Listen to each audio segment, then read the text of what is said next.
인류의 가장 큰 숙제는 무엇인 것 같습니까?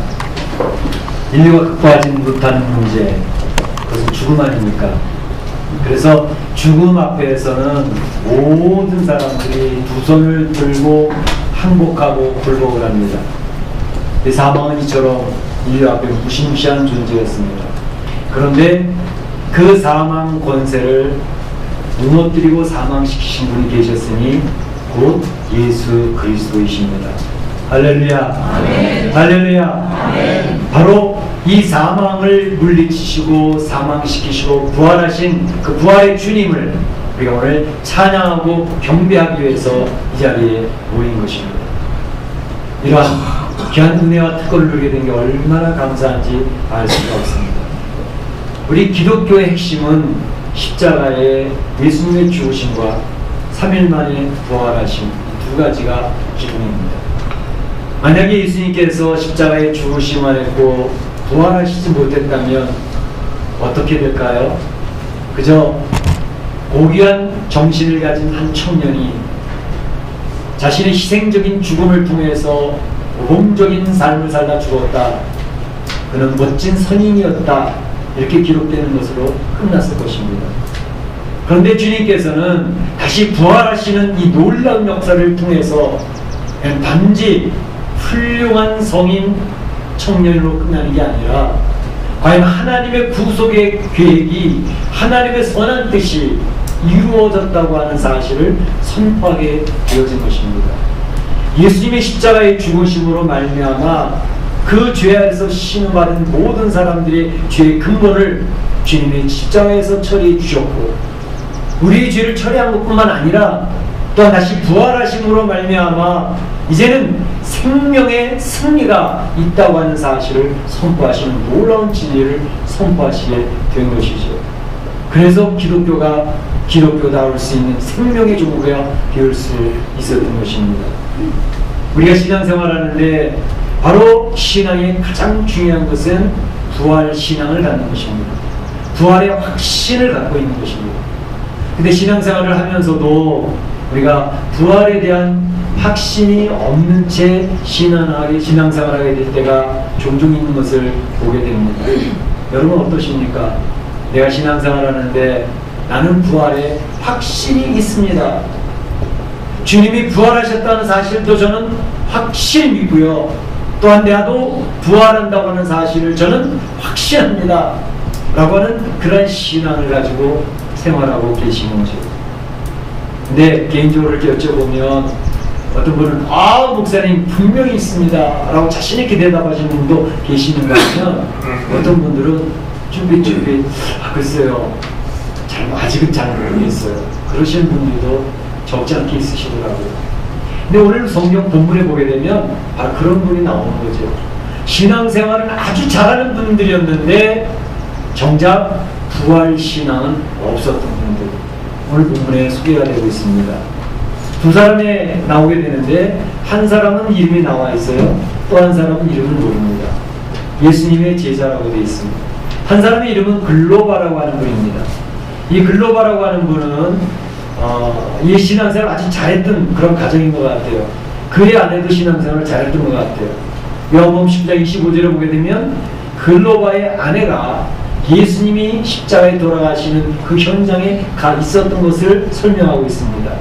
예수님 십자가에 못 박혀서 피 흘리고 돌아가고 계실 때에 그의 모친 마리아와 글로바의 아내 마리아와 막달라 마리아가 그 앞에 있었더라 이렇게 표현되고 있는 것을 보면 글로바와 그의 아내 마리아는 신앙생활을 잘하는 믿음 좋은 가정이었던 것을 볼 수가 있습니다. 그런데 안타까운 것은 신앙생활을 잘하고 믿음 좋은 가정이었는데 예수님의 부활에 대한 것은 잘 알지 못했던 그런 약점이 있었던 것을 볼 수가 있는 거죠. 오늘 본문을 살펴보면서 우리는 이것을 살펴보고 하나의 은혜를 또 귀한 말씀을 듣고자 합니다. 세 가지로 나눠서 보려고 하는데 첫째는 부활 신앙을 갖지 못한 부활을 확실하지 못하는 신앙인들에게 나타나는 모습 두 번째로는 그러한 부활 신앙을 갖지 못한 성도들에게 우리 예수님께서는 어떻게 하셨는가 찾아와서 만나주시는 예수님의 모습 그리고 예수님을 만난 그러한 부활의 예수님을 만난 성도들이 어떠한 행동의 패턴을 보이게 되어지는가 하는 것에 대해서 세 가지로 살펴보고자 하는 것입니다.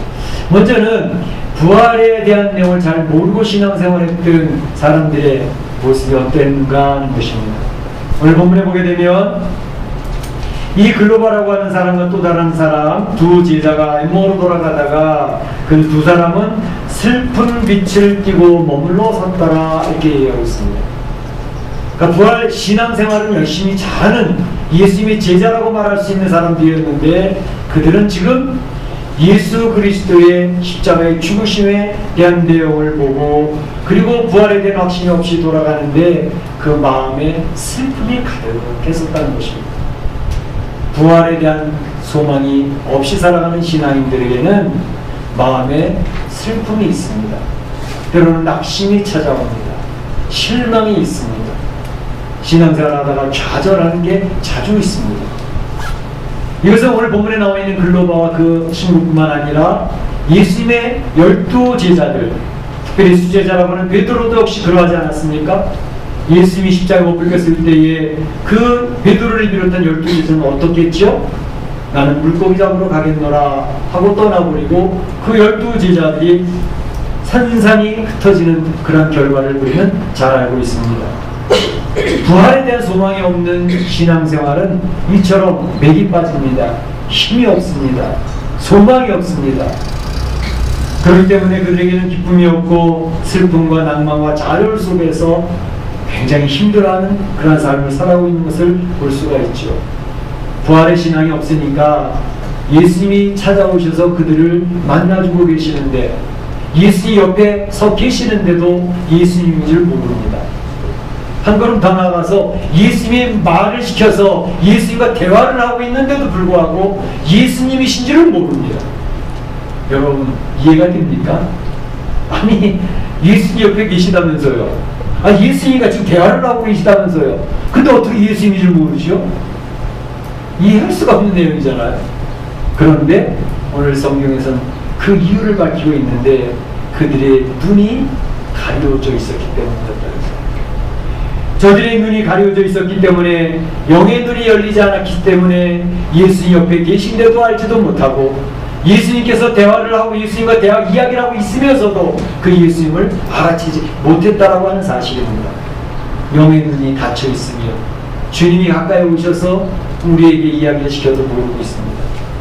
베드로를 감옥에서 천사가 와서 발길을 걷어차는데도 알지를 못합니다. 이것이 영에 민감하지 못하고 둔감해진 그런 상태에 있으니 이렇게 되는 거죠. 오늘 이 예배 시간 부활의 주님을 찬양해서 경배하게 모이신 여러분들 이 예배 시간 누가 와 계실까요? 누가 임재하고 계실까요? 우리 주님이자 임재하고 계심을 믿으십니까? 네. 확신하십니까? 네. 보이십니까? 목사 내 눈에 안 보이는데요. 네, 영의 눈으로 우리 하나님이 우리 주님이 이 우리 예배를 기쁘시게 미소 지으면서 받아주시는 그 주님을 느끼시기를 주의 이름으로 축복합니다. 네. 영의 눈이 닫히고 열리는 것은 제가 여러 번 강조해서 말씀드렸지만 진짜로 그렇다니까요. 여러분 민수기 22장 31절에 보게 되면 발람이라고 하는 선지자가 모압 왕의 뇌물과 그의 초청을 받아서 이스라엘 백성들 저주하라고 하는 그 뜻을 따라서 가고 있는 중에 어떤 일이 벌어졌죠? 그가 탄 나귀가 가지를 않는 거예요. 발버둥을 치는 거예요. 양쪽에 포도원이 있었고 담이 있는데 담에다가 발람의 발을 갖다 막 부비는 거예요. 너 왜 그래? 안 그러다가 채찍으로 3대 맞으니까 주인님 제가 평소에 주인님과 함께 지내면서 이런 일이 있었습니까? 왜 그런지 모르시겠습니까? 눈이 떠지는데 그 나귀가 보니까 여호와의 천사가 칼을 들고 길을 막고 있는 거예요. 눈이 닫히니까 선지자라고 하는 발람에게도 보이질 않는 거죠. 이게 영적인 눈이 뜨이고 닫히면 얼마나 중요한가를 보여주고 있는 것입니다. 우리가 신앙생활하면서도 영적인 눈이 닫혀 있으면요 안 보입니다. 주님께서 여러분의 가정을 찾아가셔서 여러분을 위로하시고 골방에서 눈물을 흘릴 때 여러분의 어깨를 두드리면서 힘내라 힘내라 그러는데 그걸 모릅니다. 여러분의 사업터가 어려운 일을 당해서 힘들어서 쩔쩔매고 있을 때 주님이 찾아가셔서 위로하고 계시는데 내가 도와줄게, 조금만 견뎌라, 내가 해결해 줄게, 조금만 참아라 이야기하시는데 주님이 터치하심이 전혀 느껴지지 않는 것입니다. 그러나 영적으로 민감하고 영적으로 눈이 띄어지면 주님께서 오셔서 따뜻하게 감싸주시는 눈물을 흘린 그 눈물을 닦아주시는 주님의 손길이 깨닫게 되어져 체험이 되는 줄로 믿습니다. 네, 영적인 은혜입니다. 예수님이 옆에 계셔도 모르는 이유는 바로 눈이 닫혀져 있기 때문에 그렇습니다. 근데 주님의 부활을 이렇게 잘 믿지 못했던 이유를 성경에서는 밝히 보여주고 있습니다. 그것은 바로 예수님이 누구신지를 그들은 잘 몰랐습니다. 오해하고 있었습니다. 하나님의 말씀을 이해하지 못했기 때문에 그렇습니다. 오늘 글로바가 예수님과 대화하면서 자기가 알고 있던 그 예수님에 대해 소개를 하는데 이렇게 소개를 합니다. 그분은 말과 일에 능한 선지자였소. 그런데 대제사장과 관리들이 그 예수를 십자가에 못 박고 죽이지 않았습니까? 라고 얘기를 합니다. 예수님을 소개하는데 예수는 나의 주님이시오, 나의 메시아이시오, 나를 위하여 십자가에 죽으신 분이라고 고백하는 것이 없습니다. 단지 말과 일에 능했던 선지자라고 표현을 하고 있습니다. 기적을 행했던 분이라고, 말씀을 가르치는데 놀라운 말씀을 가르쳤던 분이라고 설명하고 있습니다. 자신과는 상관이 없는 주님이었던 것을 이야기합니다. 예수님에 대해서 잘 모릅니다. 단지 그가 기억하고 있는 것은 이스라엘 백성을 독립시켜줄 구속자라고 우리는 기대했었습니다 라고 이야기를 하고 있는 것입니다. 예수님에 대해서 잘못 알고 있는 거죠? 오해하고 있는 거죠? 바로 모세와 같은 지도자를 기대하고 있었던 그들, 예수님을 잘 안 보이는 거죠. 예수님에 대해서 잘 모르니까 바로 예수님이 그렇게도 강조하시고 말씀하셨던 부활에 대한 내용도 받아들이지 않고 있었던 것입니다. 예수님께서는 부활에 대한 교육을, 시청각 교육을 얼마나 많이 시키셨는지 몰라요? 어떻게? 나인성 과부의 외아들 죽었는데 그를 살려내셔서 예수님은 살리는 능력이 있다는 보여주지 않았습니까? 회당장 야훼 딸도 살려내시지 않습니까? 가장 중요했던 것은 나사로의 죽어서 냄새나는 그 나사로의 시신을 살려내서 떠먹떠먹 걸어 나오는 그 광경을 모든 관중들이 볼 수 있도록 하시지 않았습니까? 그것을 통해서 예수님은, 하나님의 아들이신 예수님은 죽음의 권세를 무너뜨리고 살려내시는 능력이 있는 분이라는 사실을 그들에게 얼마든지 강조해서 가르치셨습니다. 뿐만 아니라 십자가에 달려 돌아가시기 전에 그 제자들에게도 강조해서 말씀하시기를 걱정하지 마라. 십자가에서 죽어도 나는 다시 살아난다. 3일 만에 다시 살아나서 너희도 먼저 갈릴리로 갈 거야 라고 이야기를 하셨습니다. 변화산상에서 예수님의 그 광채나는 모습을 통해서 부활의 승리자가 될 것을 미리 얘기해 주시지 않았습니까? 그렇게 강조해서 주님이 가르쳐 주셨음에도 불구하고 주님 앞에 3년 직접 교육을 받았던 그들이 그것을 알지 못합니다. 그렇기 때문에 부활을 믿지 못했던 그들, 주님 안에서 기쁨과 주님을 바라보며 승리하는 것이 아니라 슬퍼하며 좌절하며 낙심하며 힘들어하고 있는 그런 모습을 볼 수가 있습니다. 그런데 바로 그 예수님이 이 제자들에게 찾아오시는 거죠. 우리 주님은 찾아오시는 분이십니다. 인류의 죄를 사하시고 해결해 주시기 위해서 그 영광스러운 하늘 보좌를 버리시고 인간의 몸을 입고 이 땅에 오시지 않았습니까? 이 땅에 오셔서도 모든 사람이 우러러보는 권세 좋은 가문에서 오시지도 않고 재벌처럼 오시지도 않고 가난한 집에서 볼품없는 모습으로 오셨습니다. 찾아오시는 것이죠. 가난한 자들의 친구가 되셨습니다. 약한 자들이, 힘든 자들의 위로자가 되셨습니다. 수가성 과부의 그 위로자가 되시고 상담자가 되셔서 그들의 인생의 문제를 논하여주고 계시지 않습니까? 뿐만 아니라 이제 물고기 잡으러 가느라고 실망했던 베드로를 찾아가 주시는 주님, 부활의 주님을 우린 기억하고 있지 않습니까? 오늘 엠마오로 가던 두 제자에게도 주님이 찾아와 주신 것을 볼 수가 있습니다. 우리 사랑하는 성도들이 멕시코 이민의 삶을 살면서 완전히 기진맥진해서 힘들어서 쩔쩔매고 아무 힘도 낼 수 없는 그런 상황이 됐을 때 주님이 찾아오실까요? 안 찾아오실까요? 믿으십니까? 네. 주님이 바로 이 멕시코 시티에서 힘들어서 쩔쩔매고 있는 우리 사랑하는 성도들 찾아오셔서 위로하시고 격려하시고 문제를 해결해 주실 줄로 믿습니다. 네. 그분이 부활의 주님이십니다. 그 주님께서 엠마오에 가던 두 제자에게 말씀하십니다. 얘들아, 너희들 성경 말씀 기억하냐? 모세의 글로부터 시작을 해서 이사야 글에 여호와의 권한받는 종에 대한 내용까지. 메시아는 여호와의 종인데 그분은 갑작스럽게 영광스럽게 권세를 가진 땅에 나타나시는 게 아니고 권한받는 종으로 오신단다. 볼품없이 오셔서 많은 사람들이 왕따를 시키고 별로 사람들이 취급해주지도 않는 그러한 모습이었지만 바로 그 예수님이 이 고난을 받으시고 십자가에서 이제 수치스럽게 부끄러움을 당하고 죽으신 다음에 그분이 부활하심으로 영광을 입게 되시는 것이란다. 쭉 설명을 해줍니다. 그 제자들이 잘 이해하지 못했던 성경 말씀을 풀어주시는데 그 말씀을 듣게 될 때에 그들이 고백하는 내용이 뭐죠? 32절에 그분이 성경을 풀어주실 때 우리 속에서 마음이 뜨겁지 아니하느냐. 성경을 풀어주실 때 우리 심령이 뜨거워지지 않더냐라고 이야기하고 있습니다. 여러분, 우리 신앙생활의 기초는 하나님의 말씀 성경입니다. 성경 말씀이 들려지게 될 때에, 성경 말씀이 이해되어지기 시작할 때에 그 성경 말씀에 통해서 내 심령이 막 뜨거워집니다. 감격합니다. 막 힘이 솟구쳐 오릅니다.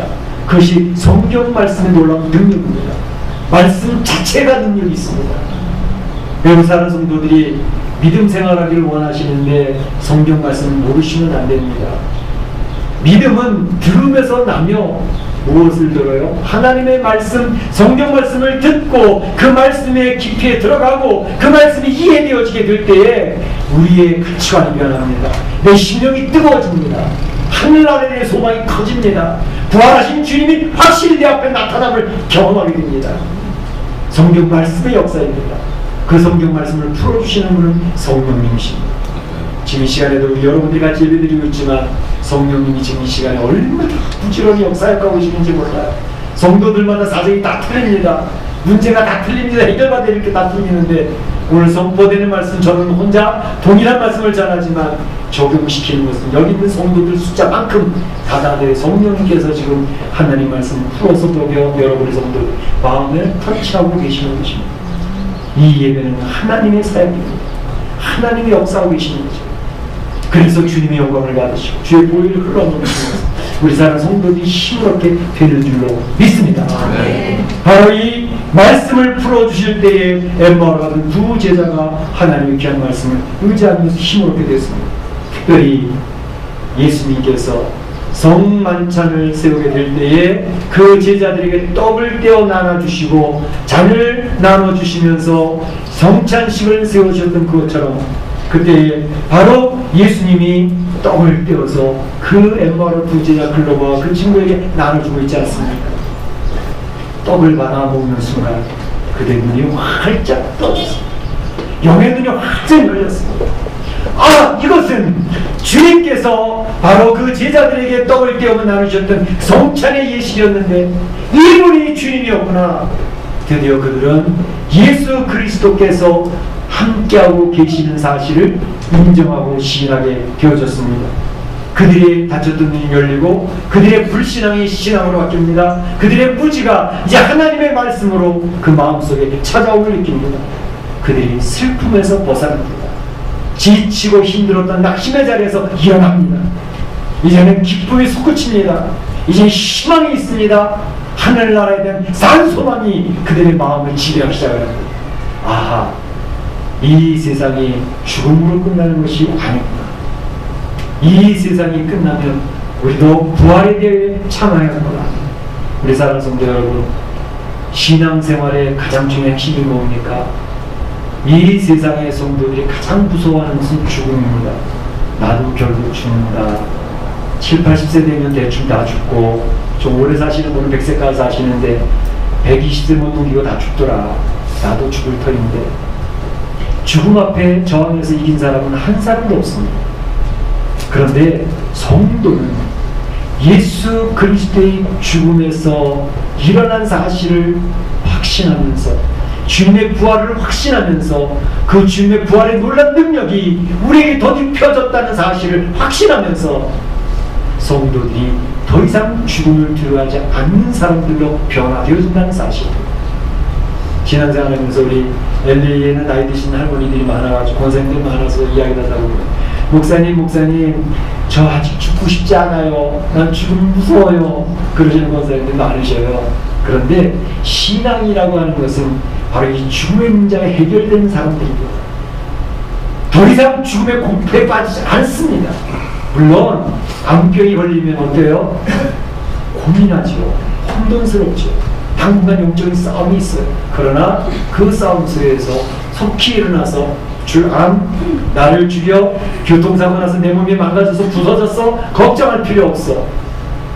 이 죽음의 관문을 통해서 나는 완전하게 세워질 것이며 하나님의 부활의 몸을 덧입고 세상의 하나님 나라에서 영원토록 찬양하는 주의 백성으로 세워질 거야. 이것에 대한 확신이 있는 성도들은 어느 누구도 건드릴 수 없는 무서운 존재들이 되는 것입니다. 성도들은 그래서 강력한 사람들인 것입니다. 죽음을 더 이상 무서워하지 않는 사람. 바로 이것이 하나님이 주시는 말씀을 깨닫고 이해할 때, 오늘 이 성찬을 나누게 되는데, 이 성찬에 참여함으로써 주님의 찢기신 몸을 먹고 주님의 흘리신 피를 우리가 마시게 될 때 이 놀라운 은혜를 우리가 더럽게 되어지는 줄로 믿습니다. 찾아오신 예수님을 만난 그 엠마오의 두 제자, 예수님을 만나고 나니까 어떻게 바뀌었습니까? 두 가지입니다. 예루살렘에서 엠마오 돌아가는 길이 서북쪽으로 한 25리라고 그랬으니까 한 10km 정도 됩니다. 내가 집으로 고향으로 돌아가다가 다시 길을 바꾸어서 우리 예루살렘으로 돌아가자, 주님의 사역이 있었던 그 자리를 가자, 돌아가는 것입니다. 삶의 방향이 바뀌었다는 것을 의미합니다. 우리가 예수님을 믿으면서요, 삶의 방향이 바뀌었는지 안 바뀌었는지를 한번 체크해 보실 필요가 있습니다. 예수님을 인격적으로 만나고 예수님이 놀라운 은혜를 덧입었으면, 예수님의 사랑을 내가 엄청나게 받고 있는 존재라는 사실을 경험하고 고백하는 성도가 되어지면 나의 삶이 바뀌어집니다. 방향이 바뀌어집니다. 옛날에는 이 세상에서 수고하는 게 최고였어요. 이 세상에 돈 많이 벌어서 재벌되는 게 최고였어요. 이 세상에서 권세를 누리는 정치가가 되는 것도 최고였습니다. 그것이 목적이었습니다. 그러고 살아가는 모습이 예수님을 만나보다는 달라집니다. 아니, 그렇게 살다가 가치 없이 그냥 살다가 죽으면 어떡하지? 나는 나의 짧은 삶을 살더라도 내 삶 속에 가치가 있고 밸류가 있는 삶을 살고 싶어. 하나님이 기뻐하시는 삶을 살고 싶어. 비록 가난할지라도, 비록 권세는 없을지라도 우리 하나님이 기뻐하시는 삶이라면 난 그 삶을 살고 싶어. 그 삶의 길을 택할 거야. 삶의 방향이 전환이 되어지는 것입니다. 이것이 회개인 것입니다. 주님을 향한 삶으로 나아가니까 사람이 바뀌었네. 저 사람이 옛날에 저를 잘하는데 저렇게 살지?